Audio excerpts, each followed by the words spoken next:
Hello third good morning. ഇന്ന് നമുക്ക് പഠിക്കാനുള്ളത് യൂണിറ്റ്, അതായത് ജെനിറ്റോ യൂറിനറി ഡിസോർഡേഴ്സ് എന്നുള്ളതാണ്. യൂണിറ്റ് ബേസ് ആയിട്ട് അല്ലെങ്കിൽ സിസ്റ്റം ബേസ് ആയിട്ട് നമുക്ക് പഠിക്കണം. അതിനകത്ത് ജെനിറ്റോ യൂറിനറി ഡിസോർഡേഴ്സ്, അതാണ് നമ്മൾ ആദ്യമായിട്ട് പഠിക്കാൻ പോകുന്നത്. അതിനകത്ത് ഫസ്റ്റ് ടോപ്പിക്കാണ് യൂറിനറി ട്രാക്ട് ഇൻഫെക്ഷൻ അല്ലെങ്കിൽ UTI. അപ്പോൾ ഇന്ന് നമുക്കത് പഠിക്കാം, യൂറിനറി ട്രാക്ട് ഇൻഫെക്ഷൻ. ഓക്കെ, അതിനകത്ത് ഒരുപാട് പഠിക്കാനുണ്ട്. മെയിൻലി അതിൻ്റെ എന്താണ്, what is the meaning of urinary tract infection, then how it is classified, then incidence rate, then etiological factors, what are the risk factors, then pathophysiology, diagnostic evaluation and nursing management. ഇതാണ് നമുക്ക് mainly പഠിക്കാനുള്ളത്. Okay, നമുക്ക് one by one നോക്കാം. What is infection of the urinary tract അല്ലെങ്കിൽ UTI എന്ന് പറഞ്ഞാൽ, urinary tract infection is the infection of one or more structures of the urinary tract. മനസ്സിലായോ? One or more structures of the urinary ട്രാക്റ്റിന് infection വരുമ്പോൾ അതിനെയാണ് നമ്മൾ urinary tract infection എന്ന് പറയുന്നത്. പിന്നെ ഇത് രണ്ടായിട്ട് ഇതിനെ ക്ലാസിഫൈ ചെയ്തിട്ടുണ്ട്. അത് ഒന്ന് അപ്പർ യൂറിനറി ട്രാക്ട് ഇൻഫെക്ഷൻ, രണ്ടാമത്തേത് ലോവർ യൂറിനറി ട്രാക്ട് ഇൻഫെക്ഷൻ. മനസ്സിലായോ? അപ്പർ യൂറിനറി ട്രാക്ട് ഇൻഫെക്ഷൻ എന്ന് പറയുമ്പോൾ അതിനകത്ത് infection of the kidneys, renal pelvis, parenchymal tissues എല്ലാം അതിനകത്ത് വരുന്ന. അതായത് അപ്പർ യൂറിനറി ട്രാക്ട് ഇൻഫെക്ഷൻ വരുന്നത് infections of the kidney, renal pelvis and renal parenchyma. Okay, അപ്പോൾ അതാണ് അപ്പർ യൂറിനറി ട്രാക്ട് ഇൻഫെക്ഷൻ. ഇനി ലോവർ യൂറിനറി ട്രാക്ട് ഇൻഫെക്ഷൻ എന്ന് പറഞ്ഞാൽ infection of the urinary bladder, അതിനെ നമ്മൾ പറയുന്ന പേരാണ് സിസ്റ്റൈറ്റിസ്. പിന്നെ യൂറിത്ര, അതായത് യൂറിത്രയുടെ ഇൻഫെക്ഷൻ, അതായത് ഇൻഫെക്ഷൻ ഓഫ് ദി യൂറിത്ര, അതിന് യൂറിത്രൈറ്റിസ് എന്ന് പറയും. അതിനകത്ത് എഴുതിയതിനകത്ത് മിസ്റ്റേക്ക് ഉണ്ട്, സ്ലൈഡ് അടിച്ചതിൽ നിങ്ങൾ കറക്റ്റ് ചെയ്യണം. യൂറിനറി ബ്ലാഡറിൻ്റെ ഇൻഫെക്ഷനും യൂറിത്രയുടെ ഇൻഫെക്ഷനുമാണ് ലോവർ യൂറിനറി ട്രാക്ട് ഇൻഫെക്ഷൻ വരുന്നത്. മനസ്സിലായോ? അപ്പോൾ ആദ്യത്തേന് പറയുന്നത് സിസ്റ്റൈറ്റിസ് എന്നാണ്, അതായത് യൂറിനറി ബ്ലാഡറിൻ്റെ ഇൻഫെക്ഷൻ. രണ്ടാമത്തേത് യൂറിത്രയുടെ ഇൻഫെക്ഷനാണ്, അതിന് യൂറിത്രൈറ്റിസ് എന്നാണ് പറയുന്നത്. മനസ്സിലായോ? അപ്പോൾ യൂറിത്ര എന്ന് പറഞ്ഞാൽ നമുക്കറിയാമല്ലോ, ബ്ലാഡറിൽ നിന്ന് യൂറിൻ വെളിയിലേക്ക് പോകുന്ന സ്മോൾ മിനിയേച്ചർ ഓപ്പണിങ്ങിനെ നമ്മൾ യൂറിത്ര എന്നും, ആ ഒരു ചെറിയ സ്മോൾ കനാലിനെ നമ്മൾ യൂറിത്ര എന്ന് പറയുന്നത്, അതിൻ്റെ ഇൻഫെക്ഷനാണ് യൂറിത്രൈറ്റിസ്.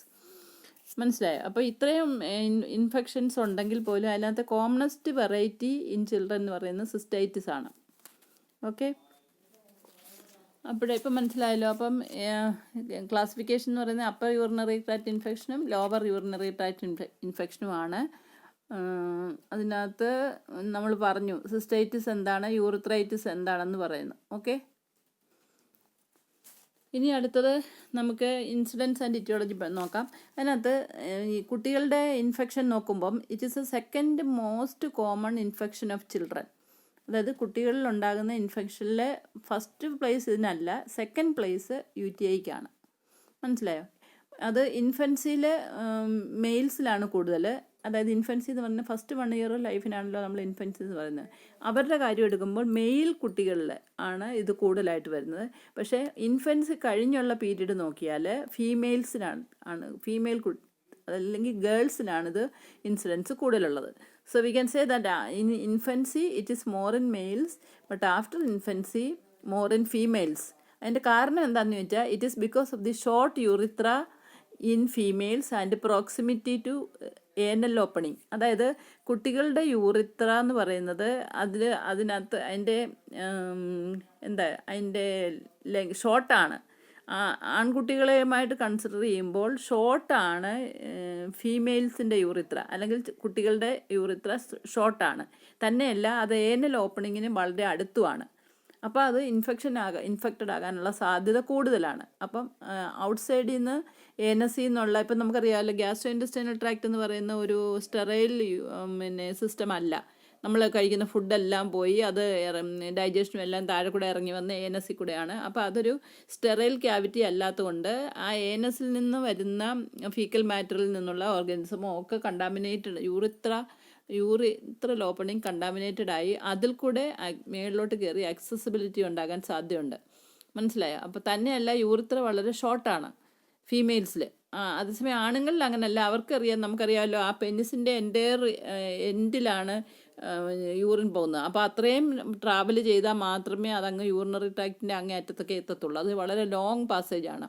പക്ഷേ കുട്ടികൾ ഫീമെയിൽസ് അല്ലെങ്കിൽ ഗേൾസിൽ എന്ന് പറയുമ്പോൾ യൂറിത്ര ഷോർട്ടാണ്. തന്നെയല്ല, that is very near to the anal opening. അപ്പോൾ അങ്ങനെ വരുമ്പം ഔട്ട്സൈഡ് ഓർഗൻസസിന് ഈസിലി ആക്സസിബിലിറ്റിയാണ്. മനസ്സിലായോ? അതുകൊണ്ടാണ് അവർക്ക് കൂടുതൽ UTI പെൺകുട്ടികളിൽ കൂടുതലുണ്ടാകുന്നത്. ഓക്കെ, അത് ഗിവ് റീസൺസ് എന്നും പറഞ്ഞ് ഈ ക്വസ്റ്റ്യനൊക്കെ ചോദിക്കാം. അപ്പോൾ ഈ രണ്ട് കാരണങ്ങളും എഴുതിയാൽ മാത്രമേ മാർക്ക് കിട്ടത്തുള്ളൂ. ഓക്കെ, ഇനി നമുക്ക് കോസറ്റീവ് ഓർഗാനിസം ഏതൊക്കെയാണെന്ന് നോക്കാം. ഈ കോസറ്റീവ് ഓർഗാനിസം കോസിങ് ഏതൊക്കെ ഓർഗാനിസമാണ്? A lot of bacteria causes urinary tract infection. അതിനകത്ത് മെയിൻലി ഉള്ളത് ഈക്കോളൈ. നമ്മളിപ്പോൾ കേട്ടിട്ടുള്ളതാണ്. ഈക്കോളൈ എൻ്റെ ഫുൾ ഫോം എസ്റ്ററിഷ്യ കോളൈ എന്നാണ്. പക്ഷെ നമ്മളെപ്പോഴും പറയുന്നത് എന്നൊരു കുത്തിട്ടിട്ട് കൊളൈ എന്ന് എഴുതുന്നത്. ഈക്കോളൈ എന്ന് പെട്ടെന്ന് പറയാൻ എളുപ്പം, അതുകൊണ്ട് ഈക്കോളൈ എന്ന് പറയും. പിന്നെ ക്ലെപ്സിയല്ല, പിന്നെ സ്യൂഡോമോണാസ്, പിന്നെ എൻഡറോബാക്ടർ, പിന്നെ പ്രോട്ടിയസ് ആൻഡ് ഫംഗൈ. ഫംഗൈ എന്ന് പറയുന്നത് ചില കാൻഡിഡ സ്പീഷീസ് ഓഫ് ഫംഗൈ ആണ് കൂടുതലും യൂറിനറി ട്രാക്ട് ഇൻഫെക്ഷൻ കൊടുക്കുന്നത്. അപ്പോൾ ആദ്യം പറഞ്ഞ എല്ലാം തന്നെ ബാക്ടീരിയ ആണ്. ഏറ്റവും അവസാനം പറഞ്ഞാണ് ഫംഗൈ. ബാക്ടീരിയ ഏതൊക്കെയാണ്? E coli, Klebsiella, Pseudomonas, Enterobacter, then Proteus. ഇത്രയും ബാക്ടീരിയയും പിന്നെ ഫംഗസ്, കാൻഡിഡ ടൈപ്പ് ഓഫ് ഫംഗസും യൂറിനറി ട്രാക്ട് ഇൻഫെക്ഷൻ ഉണ്ടാക്കാറുണ്ട്. പിന്നെയുള്ളത് നമുക്ക്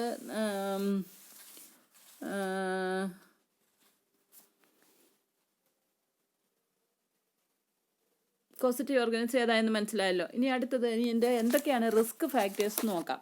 ഈ റിസ്ക് ഫാക്ടേഴ്സ് എന്ന് പറഞ്ഞാൽ അതായത് obstruction of two urine flow. അതായത് കിഡ്നിയിൽ യൂറിൻ ഉണ്ടാക്കി യൂറിറ്ററിൽ കൂടെ പാസ് ചെയ്ത് അത് യൂറിനറി ബ്ലാഡറിൽ വന്ന് കളക്ട് ചെയ്യുന്നു. അത് കഴിഞ്ഞ് ആ യൂറിനറി ബ്ലാഡർ ഫില്ലാകുമ്പോൾ യൂറിത്രയിൽ കൂടെ യൂറിൻ വെളിയിൽ പോകുന്നു. അതാണല്ലോ അതിൻ്റെ നോർമൽ ഫിസിയോളജി. പക്ഷേ ഏതെങ്കിലും കാരണവശാൽ ഈ പറയുന്ന പാസേജിൽ എവിടെയെങ്കിലും ഒബ്സ്ട്രക്ഷൻ ഉണ്ടാകുമോ, അത് യൂറിനറി സ്റ്റേസിസ്, അതായത് ബ്ലാഡറിനകത്ത് യൂറിൻ കെട്ടിക്കിടക്കാനുള്ള അവസരം ഉണ്ടാകുകയോ ചെയ്യുന്ന ഏത് കണ്ടീഷനും യൂറിനറി ട്രാക്ട് ഇൻഫെക്ഷൻ ഉണ്ടാക്കാം. അതാന്ന് പറഞ്ഞാൽ ഒബ്സ്ട്രക്ഷൻ ടു യൂറിൻ ഫ്ലോ എന്ന് പറയുന്നത്. This urine flow lead to urinary stasis and which can lead to urinary tract infection. അതാണ് first risk factor. Then next is neurogenic bladder associated with spina bifida. ഈ spina bifida എന്ന് പറഞ്ഞാൽ ഒരു congenital കണ്ടീഷനാണ് കുട്ടികളിൽ ഉണ്ടാകുന്നത്. ആ കൺജനിറ്റൽ കണ്ടീഷനുമായിട്ട് അസോസിയേറ്റ് ചെയ്ത് വരുന്ന ഒരു കണ്ടീഷനാണ് ന്യൂറോജനിക് ബ്ലാഡർ എന്ന് പറയും. ഈ ന്യൂറോജനിക് ബ്ലാഡർ ഉള്ള കുട്ടികളിലും ഈ പറയുന്ന യൂറിനറി ട്രാക്ട് ഇൻഫെക്ഷൻ വരാനുള്ള സാധ്യതയുണ്ട്. അതായത് ഈ സ്പൈന ബൈഫിഡ എന്ന് പറയുന്നത് it is a congenital defect of the vertebral column leading to protrusion of the meninges and spinal cord. അതായത് അതിനകത്ത് എന്താ സംഭവിക്കുന്നതെന്ന് വെച്ച് കഴിഞ്ഞാൽ ഈ സ്പൈന ബൈഫിഡ എന്ന് പറയുന്ന കണ്ടീഷൻ ഒരു CNSൻ്റെ അനോമലിയാണ്. സെൻട്രൽ നെർവസ് സിസ്റ്റത്തിൽ, അതായത് ബ്രെയിനും സ്പൈനൽ കോഡും നമുക്കറിയാമല്ലോ, ബ്രെയിനിൻ്റെ കണ്ടിന്യൂവേഷൻ ആയിട്ടുള്ള സ്പൈനൽ കോഡ് താഴേക്ക് വന്ന് ഫസ്റ്റ് വെർട്ടിബ്ര അങ്ങനെ ലാസ്റ്റ് വരെ കോക്സിസിയൽ റീജിയൻ വരെ പോകുന്നത് നമ്മൾ അനാറ്റമി പഠിക്കുന്നുണ്ട്. അപ്പോൾ അതിനകത്ത് ചില കണ്ടിനെറ്റൽ ഡിഫക്റ്റ് ഉണ്ടാകാം വെർട്ടിബ്രൽ കോളത്തിൽ. അങ്ങനെ വരുന്നോണ്ടേ ആ കോളത്തിൽ കൂടെ ഈ പറയുന്ന മെനിഞ്ചസും സ്പൈനൽ കോഡും വെളിയിലോട്ട് പ്രൊട്രൂഡ് ചെയ്യും. ആ വരുന്ന കണ്ടീഷനാണ് സ്പൈന ബൈഫിഡ എന്ന് പറയുന്നത്. അപ്പോൾ അങ്ങനെ ഉണ്ടാകുമ്പോൾ this occurs due to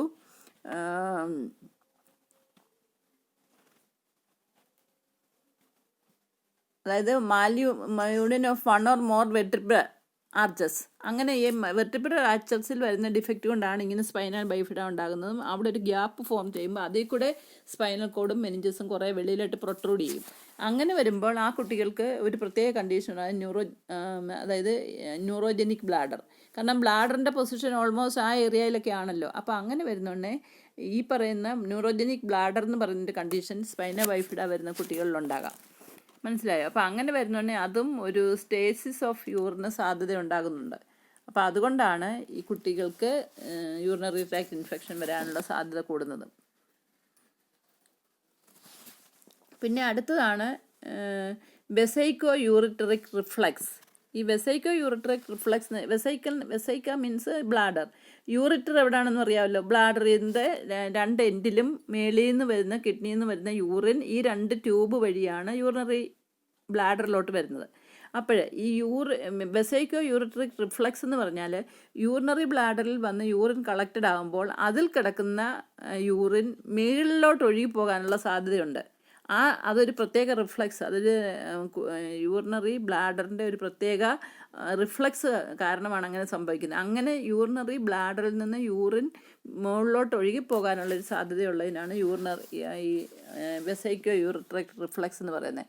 that is passing of urine backward up the ureter during the micturition. അതായത് നമ്മൾ ഈ മൂത്രം ഒഴിക്കുന്ന സമയത്ത്, അതായത് ഫുൾ ബ്ലാഡർ ആകുമ്പോഴാണല്ലോ യൂറിനേറ്റ് ചെയ്യാനൊരു ടെൻഡൻസി ഉണ്ടാകുന്നത്. അപ്പം നമ്മൾ ആക്ട് ഓഫ് യൂറിനേഷനെ പറയുന്ന പേരാണ് മിക്ചറേഷൻ, മൂത്രം ഒഴിക്കുന്ന ആ ഒരു മെക്കാനിസം. ആ സമയത്താണ് ഈ പറയുന്ന യൂറിനറി ബ്ലാഡറിലുള്ള യൂറിന് ഇച്ചിരി മൂവ്മെൻറ്റ് ഒക്കെ സംഭവിക്കുന്നതിന് കുറച്ച് മൂത്രം മേളിലോട്ട് കയറിപ്പോകാനുള്ള സാധ്യത ഉണ്ടാകുന്നു. അതിനെയാണ് നമ്മൾ പറയുന്നത് വാട്ട് ഈസ് വെസൈക്കോ യൂറിത്രൽ റിഫ്ലക്സ് എന്ന് പറയുന്നത്. ആ ഒരു കാരണവും യൂറിനറി ട്രാക്ട് ഇൻഫെക്ഷൻ ഉണ്ടാകാനുള്ള റിസ്ക് ഫാക്ടറാണ്. പിന്നെ വേറൊന്നാണ് റീനൽ കാൽക്കുലൈ. ഈ കാൽക്കുലൈ എന്ന് പറഞ്ഞാൽ സ്റ്റോണാണ്. അപ്പോൾ റീനൽ കാൽക്കുലൈ എവിടെയെങ്കിലും ഉണ്ടായിക്കഴിഞ്ഞാൽ യൂറിനറി ട്രാക്റ്റിൽ എവിടെ ഉണ്ടായിരുന്നു അതും ഒബ്സ്ട്രക്ഷൻ ഉണ്ടാക്കും. അപ്പോൾ അങ്ങനെ വരുമ്പോൾ that will also lead to stasis of urine in the bladder or the ureters which can also lead to infection. Okay. പിന്നെ അടുത്തത് children on immunosuppressive therapy.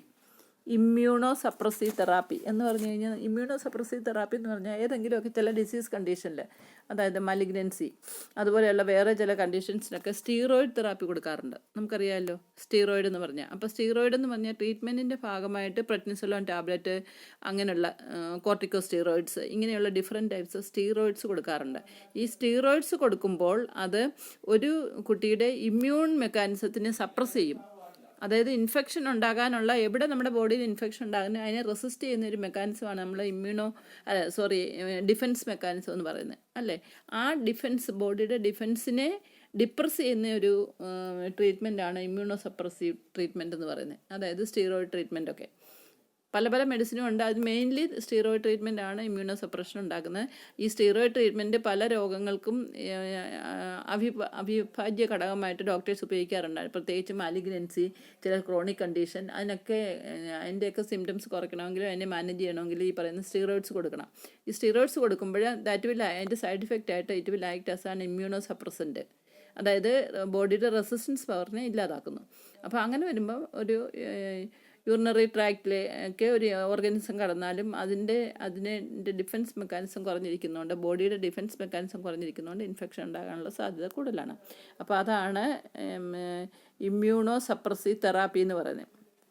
അതിനകത്ത് സ്പെല്ലിങ് കറക്റ്റ് ആക്കണം.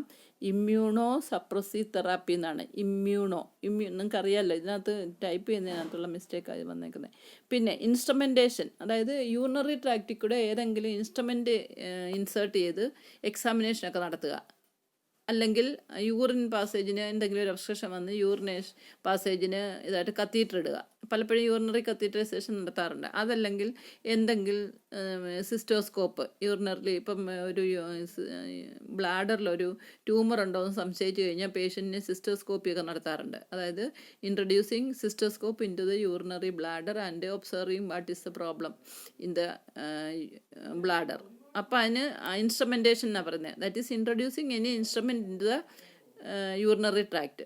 അപ്പം അത് കത്തീറ്ററൈസേഷൻ ആകാം, സിസ്റ്റോസ്കോപ്പി ആകാം, പലതും ആകാം. അപ്പോൾ അങ്ങനെയുള്ള സമയത്തും ഏതെങ്കിലും കാരണവശാൽ ഇൻസ്ട്രുമെൻറ്റേഷൻ നടത്തേണ്ടി വരുമ്പോഴും അത് യൂറിനറി ഇൻഫെക്ഷന് ഒരു ചാൻസ് കൊടുക്കാം. അപ്പോൾ അതിനെയും ഒരു റിസ്ക് ഫാക്ടറായിട്ടാണ് കൺസിഡർ ചെയ്യുന്നത്. പിന്നെ less water intake and infrequent voiding.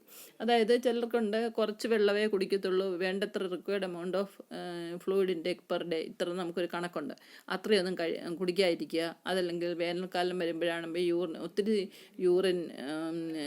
ഒത്തിരി വാട്ടർ സ്വെറ്റിൽ കൂടെ പോകും, അന്നേരം ഒരുപാട് വെള്ളം കുടിക്കണം.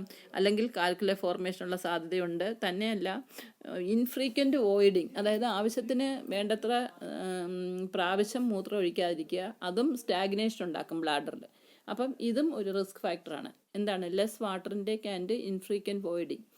പിന്നെ ഇനിയും പത്തോഫിസിയോളജി എങ്ങനെയാണെന്ന് നോക്കിയാൽ നമുക്ക് നോക്കാം. ഞാൻ അതിനകത്ത് എൻ്റെ ഹാൻഡ് റിട്ടൺ ആയിട്ട് എഴുതിയിട്ടുള്ളതാണ് സ്ലൈഡിൽ ഉൾപ്പെടുത്തിയേക്കുന്നത്. അതിനകത്ത് പത്തോഫിസിയോളജി എന്ന് പറഞ്ഞാൽ നമുക്കറിയാമല്ലോ എന്താണെന്ന്. അതായത് നോർമൽ ഫിസിയോളജി നമ്മൾ പഠിക്കുന്നതാണ്. കിഡ്നി ഫംഗ്ഷൻ എങ്ങനെയാണ്, അല്ലെങ്കിൽ എങ്ങനെയാണ് യൂറിൻ ഫോം ചെയ്യുന്നത്, അതെങ്ങനെയാണ് കളക്റ്റഡ് ആകുന്നത്, എവിടെ കൂടെ എഴുതി എങ്ങോട്ട് പോകുന്നു, ഇങ്ങനെയുള്ള normal mechanism of the function in the urinary tract നമ്മൾ പഠിക്കുന്നതാണ്. അപ്പോൾ ഡിസീസ് കണ്ടീഷൻ വരുമ്പോൾ അത് ഡീവിയേറ്റ് ചെയ്ത് പോകുന്നു, ആ നോർമൽസിയിൽ നിന്ന് അബ്നോർമൽസിയിലേക്ക് ഡീവിയേറ്റ് ചെയ്ത് പോകുന്നു ഫങ്ഷൻ. അതിനെയാണ് നമ്മൾ പത്തോഫിസിയോളജി എന്ന് പറയുന്നത്. That is the abnormal functioning which is happening in the body due to disease condition. That is what is known as pathophysiology. ഇവിടെ എന്താ സംഭവിക്കുന്നതെന്ന് വെച്ചാൽ, ഇപ്പോൾ പത്തോഫിസിയോളജി നോക്കിക്കഴിഞ്ഞാൽ entry of organism through blood, അതായത് ഇൻഫൻസിയിൽ ഈ ജേംസ് ബ്ലഡിൽ കിടക്കും. അതേസമയം ഇൻഫൻസി കഴിയുമ്പം entry of organism is through the urethra. അപ്പം പത്തോജനിക് ഓർഗനിസം ഇൻഫൻസി കഴിയുമ്പം യൂറിത്രയിൽ കൂടെ കയറും, അല്ലെങ്കിൽ ഇൻഫൻസിൽ അത് ബ്ലഡ് വഴി കയറിയാൽ what is happening then it produce inflammatory changes in the urinary tract. ഈ കയറുന്ന ഓർഗനിസം യൂറിനറി ട്രാക്റ്റിൽ ഇൻഫ്ലമേഷൻ ഉണ്ടാക്കും. അത് കഴിഞ്ഞ് it leads to thickening and fibrosis of the ureterovesical junction. അതായത് യൂറിറ്റർ വന്ന് കിഡ്നിയിലോട്ട് ജോയിൻ ചെയ്യുന്ന സ്ഥലത്തിനാണ് ഒരു പേരുണ്ട്, യൂറിട്രോവെസൈക്കൽ ജംഗ്ഷൻ എന്ന്. അവിടെ തിക്കനിങ് ഉണ്ടാകും. അപ്പോൾ ആ തിക്കനിങ്ങിൻ്റെ ഭാഗമായിട്ട് incompetence of vesico urethral valve, അതായത് അവിടെ ഒരു വാൽവുണ്ട്, ആ വെസൈക്കോ യൂറിത്രൽ വാൽവ് പ്രോപ്പർലി പിന്നെ ഫങ്ഷൻ ചെയ്യത്തില്ല. അങ്ങനെ വരുന്നോണ്ടേ it cause the reflux of urine. Reflux എന്ന് പറഞ്ഞാൽ REFLUX, പുറകോട്ടൊഴുക. That is reflux of urine leading the organism enter the upper urinary tract causing infections of urinal parenchyma. അപ്പോൾ അത് കിഡ്നിയിലേക്ക് പോകും. അപ്പോൾ അത് പുറകോട്ട് ഒഴുകിയിട്ട് അവിടെ വാൽവ് ശരിക്കും ഫങ്ഷൻ ചെയ്യാത്തതുകൊണ്ട് യൂറിൻ മേളിലോട്ടൊഴുകി മേളിലോട്ടൊഴുകുന്നു. ആ കൂട്ടത്തിൽ ഓർഗനിസം മേളിൽ ചെന്ന് റീനൽ പാരൻകൈമയിൽ ചെന്ന് അവിടെ ഇൻഫെക്ഷൻ ഉണ്ടാക്കുന്നു. ഇതാണ് അതിൻ്റെ pathophysiology. Okay, so you know what is the pathophysiology, how it is the organism is entering. ഇൻഫൻസിയിലാണെങ്കിൽ ബ്ലഡ് വഴി എൻ്റർ ചെയ്യാം, അതല്ലെങ്കിൽ ഇൻഫൻസി കഴിഞ്ഞാൽ യൂറിത്ര വഴി എൻ്റർ ചെയ്യും. അത് യൂറിനറി ട്രാക്റ്റിൽ ചെന്നിട്ട് ഇൻഫ്ലമേഷൻ ഉണ്ടാകും in the urinary tract. Then it leads to thickening and fibrosis of the ureterovesical junction. Then it leads to incompetence of the vesico urethral valve. Then it leads to അങ്ങനെ വരുന്നുണ്ടെങ്കിൽ ആ valve ശരിക്കും function ചെയ്യാതെ വരുമ്പോഴാണ് reflux ഉണ്ടാകുന്നത്. And this reflux lead to urine leading to the organism entering the upper urinary tract causing infection and renal parenchyma. Okay, അങ്ങനെയാണ് pathophysiology. ഇനി അടുത്തത് ക്ലിനിക്കൽ മാനിഫെസ്റ്റേഷൻ എന്താണെന്ന് വെച്ച് കഴിഞ്ഞാൽ, ക്ലിനിക്കൽ മാനിഫെസ്റ്റേഷൻ ഇറ്റ് വേരീസ്. അതായത് പല ഏജ് ഗ്രൂപ്പിലുള്ള കുട്ടികളിലും പലതരത്തിലാണ് ക്ലിനിക്കൽ മാനിഫെസ്റ്റേഷൻ കാണിക്കുന്നത്. അത് ഇൻഫൻസിലും പ്രീ സ്കോളറും സ്കൂൾ ഏജ് ചൈൽഡിനും അഡോളസൻസിനും ഒക്കെ വ്യത്യസ്തമായ രീതിയിലാണ്. ഇപ്പോൾ ഇൻഫൻസിൻ്റെ കാര്യം എടുത്താൽ, ഇത് സൈഡിൽ ഞാൻ ഉണ്ടാക്കിയിട്ടില്ല, you just listen and write it down. That is unexplained fever ഉണ്ടാകാം, പിന്നെ മലേസ്, അതായത് മലേസ് എന്ന് പറഞ്ഞാൽ ഒരു ജനറലായിട്ടുള്ള ക്ഷീണം, പിന്നെ irritability, poor feeding, failure to thrive, അതായത് ആഹാരം കഴിക്കുന്നില്ല, കുട്ടി എപ്പോഴും ഒന്നും കഴിക്കാതെ, അല്ലെങ്കിൽ ബ്രസ്റ്റ് മിൽക്ക് ആണെങ്കിൽ പോലും സഫിഷ്യൻ്റ് എടുക്കത്തില്ല. പിന്നെ ബേണിംഗ് സെൻസേഷൻ ഡ്യൂറിങ് മിക്ചറേഷൻ, മൂത്രം ഒഴിക്കുമ്പോൾ ബേണിംഗ് സെൻസേഷൻ തോന്നുക, പിന്നെ foul smelling urine and vomiting and diarrhoea. ഇത്രയാണ് ഇൻഫൻസി കാണിക്കുന്നത്. അതായത് unexplained fever, malaise, irritability, poor feeding, failure to thrive, then burning sensation during micturition, then foul smelling urine and vomiting and diarrhea. ഇത്രയുമാണ് കുട്ടികൾ ഇൻഫൻസിൽ കാണുന്നത്. ഇനിയും പ്രീ സ്കൂളർ ചൈൽഡിനകത്തും again fever ഉണ്ടാകും, മലേസ് ഉണ്ടാകും, dysuria that is difficulty while urination, then haematuria അതായത് അതായത് ചെറിയ ബ്ലഡിൻ്റെ അംശങ്ങൾ യൂറിനിൽ കാണാം, പിന്നെ foul smelling urine, diarrhoea and vomiting, increased frequency of micturition, increased frequency കൂടുതൽ പ്രാവശ്യം മൂത്രം ഒഴിക്കുക, abdominal pain and flank pain. Flank എന്ന് പറഞ്ഞാൽ നമ്മുടെ ബാക്കിലുള്ള അതായത് കിഡ്നിയുടെ പൊസിഷൻ എവിടെയാണെന്ന് അറിയാമല്ലോ, ആ ഏരിയയിൽ പെയിൻ തുടങ്ങുന്നതിനാണ് flank pain, FLANK, flank pain എന്ന് പറയുന്നത്. അപ്പോൾ പ്രീ സ്കൂളറിൻ്റെ സിംറ്റം ഇത്രയാണ്: ഫീവർ, മലേസ്, ഡിസ്യൂറിയ, ഹെമച്ചൂറിയ. മറ്റേതിനകത്ത് ഹെമച്ചൂറിയ പറഞ്ഞില്ല, ഇതിനകത്ത് ഹെമച്ചൂറിയ ഉണ്ട്, foul smelling urine, diarrhoea, vomiting, increased frequency of micturition, abdominal pain and flank pain.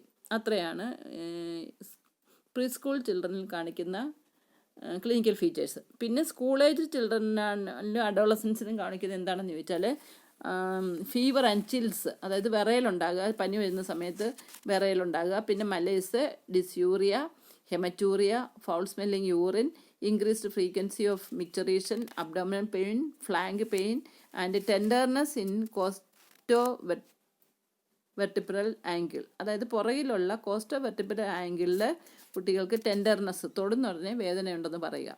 അല്ലാതെ അവർ പെയിൻ പറയത്തില്ല, അവർക്ക് ടെൻഡർനെസ് അവിടെയുള്ള.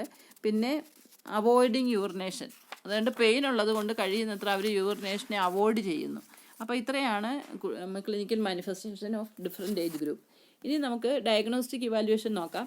ഇനി എങ്ങനെയാണ് ഡിസീസ് കണ്ടീഷനെ ഡയഗ്നോസ് ചെയ്യുന്നതെന്ന് വെച്ചാൽ ഒരുപാട് ടെസ്റ്റുകൾ ഉപയോഗിക്കാറുണ്ട്. First one urinary analysis. ഈ യൂറിനറി അനാലിസിസ് നടത്തിയ സിമ്പിൾ യൂറിനറി അനാലിസിസ് കൂടെ അതിനകത്ത് ചിലപ്പോൾ WBCയെ കണ്ടെത്താം, RBCയെ കണ്ടെത്താം, bacteria and also certain chemicals such as nitrates in urine.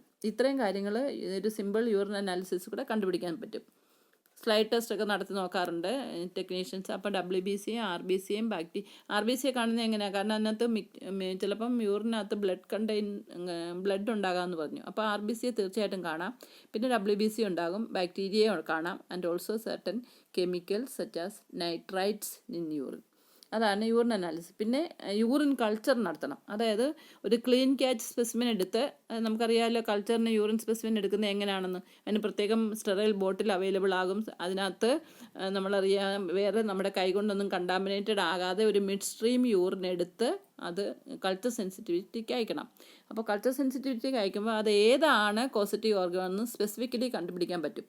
മനസ്സിലായി? ഇപ്പം തന്നെ നമ്മൾ ക്ലെപ്സിയെല്ല, പ്രോട്ടീസ്, ഈക്കൊളൈ, അങ്ങനെ ഒരുപാട് ഓർഗനിസത്തിൻ്റെ പേര് പറഞ്ഞു. ഇതിൽ ഏത് ഓർഗനിസമാണ് അവിടെ മൾട്ടിപ്ലൈ ചെയ്തേക്കുന്നത് എന്ന് കണ്ടുപിടിച്ചാൽ മാത്രമേ സ്പെസിഫിക് ആൻറ്റിബയോട്ടിക് കൊടുക്കാൻ പറ്റൂ. അപ്പം ആ ഓർഗനിസത്തിനെ കണ്ടുപിടിച്ചാൽ അതിനെ ഡിസ്ട്രോയ് ചെയ്യുന്ന സ്പെസിഫിക് ആൻറ്റിബയോട്ടിക്സ് ഡോക്ടറിന് കൊടുക്കാൻ കഴിയും. അങ്ങനെ പെട്ടെന്ന് ഇൻഫെക്ഷൻ ക്ലിയർ ചെയ്യാൻ പറ്റും. അപ്പം എന്തായാലും ബ്ലഡ് കൾച്ചറിന് അയക്കണം, അതൊരു സ്പെസിഫിക് ഓർഗനിസത്തിനെ കണ്ടുപിടിക്കാൻ.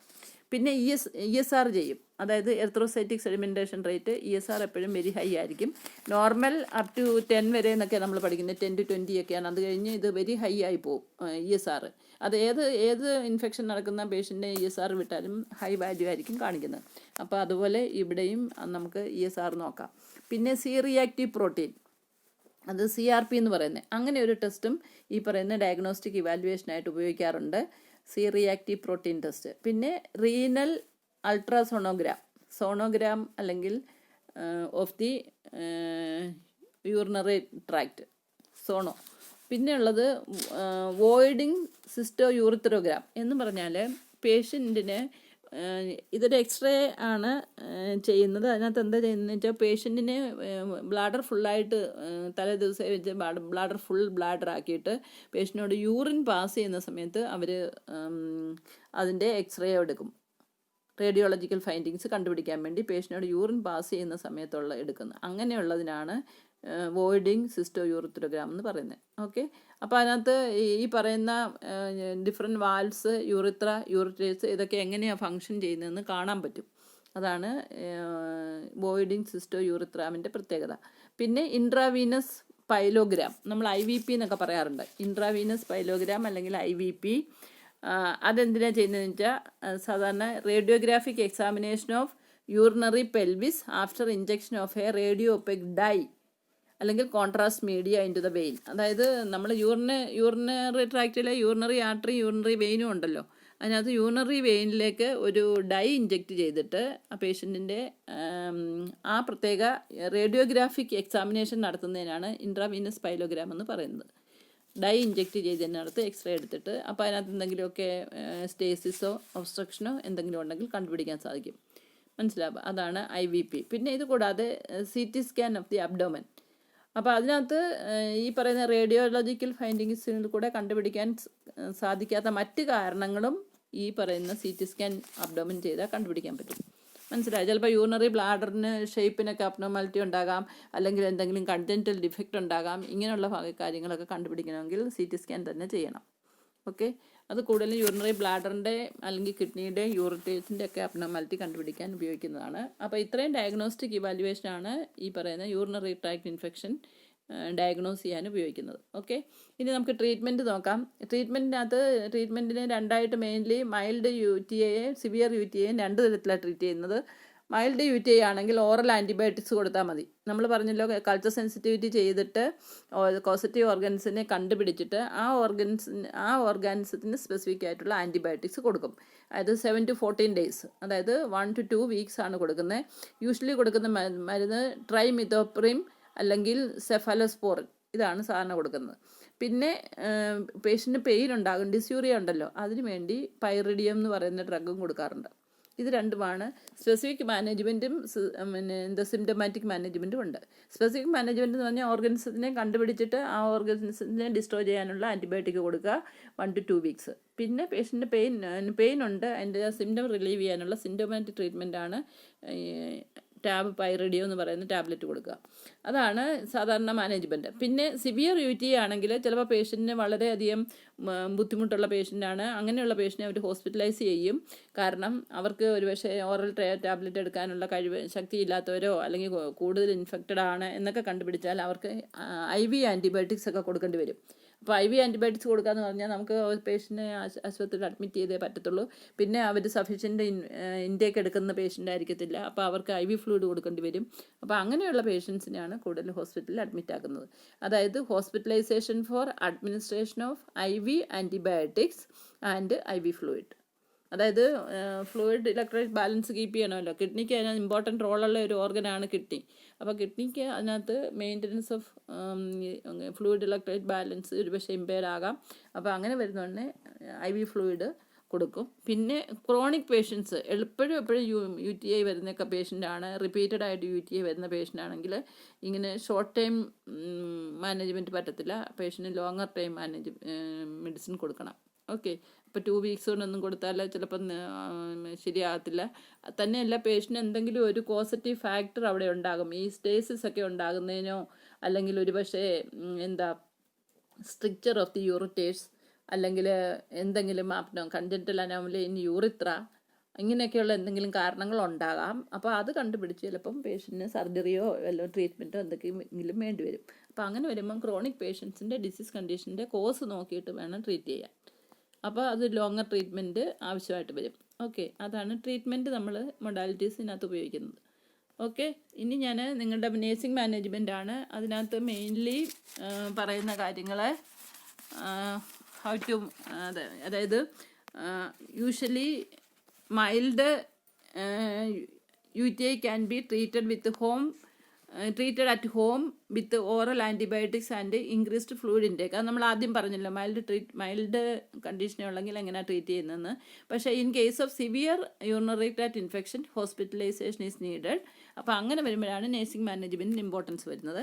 അപ്പോൾ nursing management of hospitalized children with urinary tract infection focus on administration of prescribed medication, then promoting fluid intake or rehydration, then assessing and maintaining renal function, then educating parents and children regarding prevention of UTI. ഇത്രയാണ് nursing മാനേജ്മെൻറ്റിൻ്റെ important points. ഒന്നാമത് administration of prescribed medication, second one is promoting fluid intake and rehydration, third one is assessing and managing renal function, then next is education of the parents and children regarding prevention of urinary tract infection. മനസ്സിലായി? ഇത്രയാണ് അതിൻ്റെ main objective. ഇനി അതിനകത്ത് കെയറിനകത്ത് എന്തൊക്കെയാണെന്ന് പറഞ്ഞാൽ, first one collection of the complete history of the child including history of urinary symptoms. History collect ചെയ്യണം പ്രോപ്പറായിട്ട്. പല ഏജ് ഗ്രൂപ്പിലുള്ള കുട്ടികളാണെന്ന് പറഞ്ഞല്ലോ. അപ്പോൾ അങ്ങനെ വരുന്നതുകൊണ്ട് ആ ഏജ് അനുസരിച്ച് തന്നെ അവരുടെ ഹിസ്റ്ററി കളക്ട് ചെയ്യണം with the help of parents. പിന്നെ although physical examination including the abdominal palpation to detect the abdominal distension, suprapubic and costovertebral tenderness. അപ്പോൾ നേരത്തെ പറഞ്ഞല്ലോ, പേഷ്യൻ്റ് സിംറ്റമറ്റോളജി പറഞ്ഞപ്പോൾ നമ്മൾ പല കാര്യങ്ങളും ഏജ് ഗ്രൂപ്പ് അനുസരിച്ച് പഠിച്ചു. അപ്പോൾ ആ ഓരോ ഏത് ഏജ് ഗ്രൂപ്പിലുള്ള കുട്ടിയാണോ കിട്ടിയിരിക്കുന്നത് ആ കുട്ടിയുടെ അസസ്മെൻറ്റ് പ്രോപ്പർലി നമ്മുടെ ക്ലിനിക്കൽ മാനിഫെസ്റ്റേഷൻ ഓരോ ഏജ് ഗ്രൂപ്പിൽ എങ്ങനെയാണ് കാണിക്കുന്നതെന്ന് പറഞ്ഞു. അത് വെച്ച് കുട്ടികളെ അസസ് ചെയ്യണം. Then collection of a clean catch mid stream urine specimen for urine analysis and urine culture sensitivity. Midstream urine അനാലിസിസിന് വേണം, പക്ഷേ അത് അണ്ടർ സ്റ്റെറൈൽ ടെക്നിക്കിൽ എടുക്കണ്ട. യൂറിൻ അനാലിസിസിന് വേണ്ട, പക്ഷേ കൾച്ചർ ആൻഡ് സെൻസിറ്റിവിറ്റിക്ക് മിഡ്സ്ട്രീം യൂറിൻ തന്നെ എടുക്കണം. പക്ഷേ അത് അണ്ടർ സ്റ്റെറൈൽ പ്രിക്കോഷൻസിൽ എടുക്കണം. മനസ്സിലായോ? കാരണം അത് കണ്ടാമിനേറ്റഡ് ആകാൻ പാടില്ല. കാരണം അതിനകത്ത് ഉള്ള ജെയിംസിനെ കണ്ടുപിടിച്ചാണ് ആൻറ്റിബയോട്ടിക് തെറാപ്പി ഒക്കെ കൊടുക്കുന്നത്. അപ്പോൾ അതുകൊണ്ട് nurses should be very careful to send a specimen for the analysis. മനസ്സിലായോ? പിന്നെ administration of prescribed antibiotic after the collection of urine for culture. അത് യൂഷ്വലി നമ്മൾ ഒരു ഡോക്ടേഴ്സ് പറയാറുണ്ട് യൂറിൻ കൾച്ചർ വിട്ട് കഴിഞ്ഞ് ആൻറ്റിബയോട്ടിക് സ്റ്റാർട്ട് ചെയ്യാറുള്ളതെന്ന്. കാരണം ചിലപ്പോൾ ഡോക്ടർ ചിലപ്പം ടെൻറ്റേറ്റീവായിട്ട് ക്ലിനിക്കൽ ഫീച്ചേഴ്സിൽ നിന്ന് തന്നെ ഒരു ആൻറ്റിബയോട്ടിക് അങ്ങ് സ്റ്റാർട്ട് ചെയ്യാൻ തുടങ്ങും. കാരണം പേഷ്യൻറ്റിന് പെയിനും പറയും, അവർ ഷിവറിങ് ഉണ്ടാകും, വെരി മച്ച് പെയിൻഫുള്ളാണ് മിക്ചറേഷൻ. അങ്ങനെയൊക്കെ വരുമ്പോൾ ഈ റിസൾട്ട് വരുന്നിടം വരെ വെച്ചുകൊണ്ടിരിക്കാൻ പറ്റാത്തതുകൊണ്ട് ഡോക്ടർ ആദ്യമേ ഒരു യൂറിൻ അങ്ങ് എടുത്ത് കൾച്ചറിന് വിടാൻ പറയും. അത് കഴിഞ്ഞിട്ട് ഇമ്മീഡിയറ്റ്ലി അവരങ്ങ് ഒരു പക്ഷേ ആൻറ്റിബയോട്ടിക് സ്റ്റാർട്ട് ചെയ്യും. ചിലപ്പം ഇതിനകത്ത് ഈ പറയുന്ന പോസിറ്റീവ് ഓർഗാനിസത്തിന് ഡോക്ടർ വിചാരിച്ചതിനെക്കാട്ടിൽ ചേഞ്ച് ആയിട്ടുള്ള ഏതെങ്കിലും ഓർഗാനിസമാണ് കോസ് ചെയ്തതെന്ന് കണ്ടുപോയാൽ ചിലപ്പോൾ അവർ ആൻറ്റിബയോട്ടിക് മാറ്റി സ്പെസിഫിക് ആൻറ്റിബയോട്ടിക് കൊടുക്കും. ഓക്കെ. പിന്നെ encouragement of fluid intake to dilute the urine and flush the bladder. അതായത് നമുക്കറിയാം അതിനകത്ത് ഒത്തിരി സ്റ്റാഗ്നൻ്റ് ആയിട്ട് അതിനകത്ത് ഇപ്പോൾ തന്നെ യൂറിനകത്ത് WBC RBC ഒക്കെ ഉണ്ടാകാമെന്ന് പറഞ്ഞു. പിന്നെ അതിനകത്ത് കെട്ടിക്കിടക്കാതെ തന്നെ കൂടുതൽ അതിനെ ഔട്ടാക്കണമെങ്കിൽ അതിന് പേഷ്യൻറ്റിനെ കൊണ്ട് എപ്പോഴും കൂടുതൽ ഫ്ലൂയിഡ് ഇൻടേക്ക് എൻകറേജ് ചെയ്യണം. മനസ്സിലായോ? പിന്നെ മെയിൻറ്റെയിൻ അങ്ങനെ വരുമ്പോൾ എത്രമാത്രം വെള്ളം കുട്ടികൾ കുടിക്കുന്നു, എത്രമാത്രം യൂറിൻ പാസ് ചെയ്യുന്നു എന്നുള്ളത് കണ്ടുപിടിക്കുകയും കൂടെ വേണം. അപ്പോൾ strict maintenance of intake output chart is required. പിന്നെ assess renal function by comparing the child output of 1 ml per kilogram per hour. അല്ലേ? അങ്ങനെ ഒരു കുട്ടിയുടെ ഔട്ട്പുട്ട് അങ്ങനെയാണെങ്കിൽ എങ്ങനെയാണ് കുട്ടിയുടെ ഔട്ട്പുട്ട് വരുന്നതെന്ന് നമുക്ക് കമ്പയർ ചെയ്യാൻ ഇത് ഹെൽപ്പ് ചെയ്യും. മനസ്സിലായോ? പിന്നെ assessing the daily weight of the child. അതെന്തിനാ? കാരണം എന്തെങ്കിലും എഡീമ ഉണ്ടോ കുട്ടിക്കെന്ന് മനസ്സിലാക്കാൻ വേണ്ടി നമ്മൾ കുട്ടിയുടെ വെയിറ്റ് എന്നും എടുക്കണം. പിന്നെ palpate the and percuss the bladder after voiding to evaluate bladder emptying. അതായത് കുട്ടി ബ്ലാഡർ എംറ്റി കഴിഞ്ഞതിന് ശേഷം വീണ്ടും അബ്ഡോമൻ ടെസ്റ്റ് ചെയ്ത് ബ്ലാഡർ പർക്കസ് ചെയ്ത് നോക്കി അറിയാം അതിനകത്ത് സ്റ്റിൽ യൂറിൻ ഉണ്ടോ ഇല്ലയോ എന്ന്. അതൊക്കെ കണ്ടുപിടിക്കാൻ വേണ്ടി അതായത് assessment is very much important. പിന്നെ then when drugs of sulfa groups are being administered encourage the child to intake fluid intake to reduce the chances of crystal formation. പ്രത്യേകിച്ച് സൾഫ ഡ്രഗ് കൊടുക്കുമ്പോൾ കുട്ടികൾ കൂടുതൽ വെള്ളം വാട്ടർ ഇൻടേക്ക് അല്ലെങ്കിൽ fluid intake encourage ചെയ്യണം. കാരണം ഇത് ക്രിസ്റ്റൽ ഫോർമേഷന് ചാൻസ് ഉണ്ടാക്കും. അപ്പോൾ അങ്ങനെ വരുമ്പോൾ വീണ്ടും അത് പ്രോബ്ലം ഉണ്ടാകാം. അതുകൊണ്ട് it should be very much important when the child is getting this sulpha group of drug. ഇതും ഗീവ് റീസൺസ് പറഞ്ഞ് ചോദിക്കാം. By children getting sulfa group of drug is encouraged to take more fluid than any other drug എന്ന് ചോദിച്ചാൽ എന്താണെന്നുള്ള reason എഴുതാൻ കഴിയണം. Okay. പിന്നെ educate the parents to give slightly acidic fluids to the child like apple juice, orange juice and lemon juice as they make the urine acidic, thereby rendering the unstable for the growth of micro organism. അതായത് urinary tract infection ഉണ്ടാകുന്ന micro organism acidic ബാക്ക്ഗ്രൗണ്ടിൽ വളരാൻ less സാധ്യതയുള്ളത്.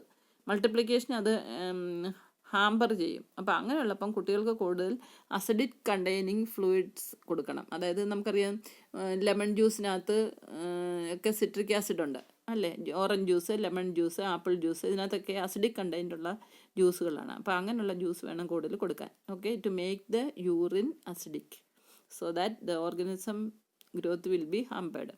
So educate the parents to give slightly acidic fluids to the child like apple juice, orange juice and lemon juice as they may make the urine acidic, thereby rendering unstable for the growth of microorganisms. ഇതും റീസൺസിനകത്ത് ചോദിക്കാം. എന്തുകൊണ്ടാണ് UTI ഉള്ള കുട്ടികൾക്ക് നാരങ്ങാനീര്, orange juice, apple juice ഇതൊക്കെ കൂടുതൽ കൊടുക്കണമെന്ന് encourage ചെയ്യുന്നത് എന്തുകൊണ്ടാണ്? അത് വിത്ത് റീസൺ എഴുതാൻ കഴിയണം. Then if the child is having pain and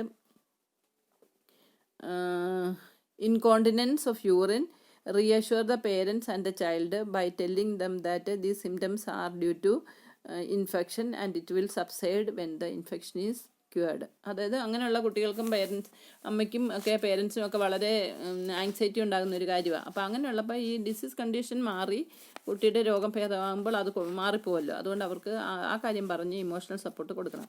പിന്നെ പ്രോഗ്നോസിസ്, ഈ ഡിസീസ് കണ്ടീഷൻ്റെ പ്രോഗ്നോസിസ് നോക്കിയാൽ though UTI is a uncomfortable condition, treatment is very much successful because if the symptoms of cystitis subside within 24 to 48 hours after commencement of treatment.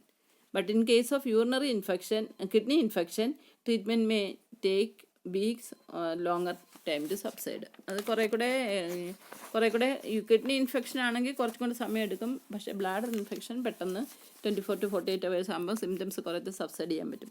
ഇനി ഇതിന് UTIക്ക് ചില complications ഉണ്ട്. അതെന്തൊക്കെയാണെന്ന് വെച്ചാൽ life threatening blood infection, septicaemia ഉണ്ടാകാനുള്ള സാധ്യതയുണ്ട്. അതായത് organism ബ്ലഡിലേക്ക് spread ചെയ്ത് ഈ പറയുന്ന സെപ്റ്റിസീമിയ അല്ലെങ്കിൽ ബ്ലഡ് ഇൻഫെക്ഷൻ ഉണ്ടാകാം. പിന്നെ risk for sepsis more among the young and old adult and in those with decreased resistance power. പ്രത്യേകിച്ച് ഞാൻ പറഞ്ഞല്ലോ, the persons getting immunosuppressive treatment, അവർ അങ്ങനെയുള്ളവർക്ക് റെസിസ്റ്റൻസ് പവർ കുറവായതുകൊണ്ട് അവർക്കാണ് കൂടുതൽ കോംപ്ലിക്കേഷൻ ഉണ്ടാകാനുള്ള സാധ്യത. Then another complication is kidney damage or scarring. ഒരു പ്രാവശ്യം ഇൻഫെക്ഷൻ വന്നാൽ, പ്രത്യേകിച്ച് നെഫ്രൈറ്റിസ് ഒക്കെ വരുമ്പോൾ അവിടെ കൂടുതലും scarring of the tissue parenchyma ഉണ്ടാകാം. മനസ്സിലായി? അപ്പോൾ അത് കൂടുതൽ ഡേഞ്ചറസ് ആണ്. പിന്നെ കിഡ്നി ഇൻഫെക്ഷനും ഉണ്ടാകാം. ഇത്രയാണ് possible complication of urinary tract infection. Okay, പിന്നെ ഇനി എങ്ങനെയാണ് പ്രിവെൻറ്റ് ചെയ്യുന്നതെന്ന് നോക്കാം. പ്രിവെൻറ്റീവ് മെഷേഴ്സ് ഇൻ UTI നോക്കിക്കഴിഞ്ഞാൽ UTI can be prevented by many precautions. First one is bathing and hygiene. Second is clothing. Third one, directing and dietary as well as fluid intake. Then bladder care. ഇത്രയും കാര്യങ്ങൾ അതിനകത്ത് important ആണ്. Especially ബാത്തിങ്ങിനകത്ത് showering should be encourage rather than tub bath. അതായത് contaminated വെള്ളം, tub ബാത്തൊക്കെ നടത്തി കഴിഞ്ഞാൽ അത് ആ വെള്ളം കണ്ടാമിനേറ്റഡ് ആകാനും അതിൽ കൂടെ യൂറിത്ര വഴി ഓർഗനിസം കയറാനും ഒക്കെ സാധ്യത കൂടുതലുണ്ട്. അതുകൊണ്ടാണ് പറയുന്നത് ടബ് ബാത്ത്, ഈ കുളത്തിൽ കുളിക്കുന്നത്, ടബ് ബാത്ത് ഇതൊക്കെ അവോയ്ഡ് ചെയ്യണം. പകരം ഷവർ ബാത്ത് അല്ലെ വെള്ളം കോരി ദേഹത്ത് ഒഴിച്ച് കുളിക്കുന്ന കുളിമതി. മനസ്സിലായോ? അതിൻ്റെ കാരണം എന്താണെന്ന് ഞാൻ പറഞ്ഞു. പിന്നെ personal hygiene of the child should be maintained. Child should be taught about clean habits and also, അതായത് പെരിനിയൽ റീജിയനൊക്കെ ക്ലീൻ ചെയ്യുക, അങ്ങനെയുള്ള കാര്യങ്ങളൊക്കെ വളരെയധികം ഇമ്പോർട്ടൻ്റ് ആണ് അതിനകത്ത്. And children should be taught to keep the genital area clean by washing after urination and defecation. അതൊക്കെ personal ഹൈജീൻ്റെ ഭാഗമാണ്. അത് നമുക്ക് പ്രത്യേകിച്ച് അറിയാം. പ്രത്യേകിച്ച് പെൺകുട്ടികളാണെങ്കിൽ that is we told that the urethra is very near to the anal opening and also the urethra is shorter. അപ്പോൾ അവർക്ക് ഇൻഫെക്ഷൻ വരാനുള്ള സാധ്യത കൂടുതലാണ്. അപ്പം ഗേൾസ് കൂടുതൽ പ്രിക്കോഷനും ക്ലീനിങ്ങിൽ എടുക്കേണ്ടതാണ്. പിന്നെ ക്ലോത്തിങ്ങിനകത്ത് പറയാനുള്ള tight fitting under garment should be avoided. പിന്നെ under garment should be changed at least once a day or as soon as it gets soiled. Then the child should be made to wear cotton panties. അതായത് ചിലർക്കൊക്കെ ആണെങ്കിൽ ഈ പറയുന്ന ചില cotton അല്ലാത്ത synthetic ആയിട്ടുള്ള മെറ്റീരിയലൊക്കെ ഉപയോഗിച്ചാൽ ഇറിറ്റേഷൻ, അലർജി ഇതൊക്കെ ഉണ്ടാകാനുള്ള സാധ്യതയുണ്ട്. കാരണം ഇവോപ്പറേഷനൊന്നും അത് ഫേവർ ചെയ്യത്തില്ല. അപ്പോൾ അങ്ങനെ വരുന്നതുകൊണ്ട് കുട്ടികൾക്ക് കൂടുതൽ ഈ പറയുന്ന ജെനിറ്റൽ ആൻഡ് പെരിനിയൽ പ്രോബ്ലം ഒക്കെ ഉണ്ടാകാനുള്ള സാധ്യത കൂടുതലാണ്. അപ്പോൾ അവരോട് കൂടുതലും കോട്ടൺ പാൻറ്റി ഉപയോഗിക്കാൻ പറയുക. പിന്നെ വേറെ ഉള്ളത് ഡയറ്ററി ആൻഡ് ഫ്ലൂയിഡ് ഇൻടേക്ക്. അതായത് encourage child to drink plenty of fluid. The child should be encouraged. ഞാൻ പറഞ്ഞല്ലോ നേരത്തെ, apple, orange or lemon juice വേണം അവർക്ക് കൂടുതലായിട്ട് എൻകറേജ് ചെയ്യാൻ.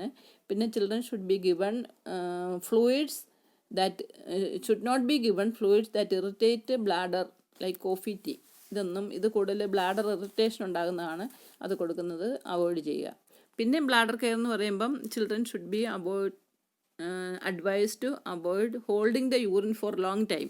അപ്പോൾ നമ്മൾ ഇറ്റിയോളജിക്കൽ ഫാക്ടറി പറഞ്ഞു, കുറേ നേരം ബ്ലാഡർ, അതായത് ഫ്രീക്വൻറ്റ് യൂറിനേഷൻ ഇല്ല, അല്ലെങ്കിൽ അവർ കുറച്ച് വെള്ളമേ കുടിക്കുന്നുള്ളൂ, ഫ്രീക്വൻറ്റ് യൂറിനേഷൻ നടത്തുന്നില്ലെങ്കിൽ അത് സ്റ്റാഗ്നേഷനെ എൻകറേജ് ചെയ്യും. അപ്പോൾ അങ്ങനെയുള്ളപ്പം കുട്ടികളോട് തീർച്ചയായിട്ടും അവരെ എഡ്യൂക്കേറ്റ് ചെയ്യണം. They should be advise to avoid holding the urine for long time and they should urinate whenever they get an urge for urination. അതായത് ആ ഒരു മൂത്രം ഒഴിക്കണം എന്നുള്ളൊരു തോന്നൽ കുട്ടികൾ ഉണ്ടാകുമ്പോൾ തന്നെ ഇമ്മീഡിയറ്റ്ലി അവർ പോയി മൂത്രം ഒഴിക്കണം. അല്ലാതെ അത് സ്റ്റാഗ്നേറ്റഡ് ആയിട്ട് പിടിച്ചു വെച്ചുകൊണ്ടിരിക്കരുത്. അത് സ്റ്റാഗ്നേഷൻ ഉണ്ടാകും, കാൽക്കുലേ ഫോർമേഷൻ ഉണ്ടാകാം. അപ്പം ഇൻഫെക്ഷനുള്ള സാധ്യത കൂടുതലാണ്. അപ്പോൾ ഇത്രയാണ് നമ്മൾ UTIയിൽ നമുക്ക് അറിയേണ്ട കാര്യങ്ങൾ. അപ്പോൾ ഇതിനകത്ത് ഞാൻ മെയിൻലി എല്ലാത്തിലും സ്ലൈഡ് തന്നിട്ടുണ്ട്. അവസാനം കുറച്ച് ഭാഗമേ ഉള്ളൂ that I could not make slide. അത് ഞാൻ നോട്ടായിട്ട് വാട്സപ്പിൽ അയച്ചിട്ടുണ്ട്. ഓക്കെ, ഇനി ഇത് just go through it and then let me know whether you understood it or not. and if you have got any doubt, just ask me. Okay.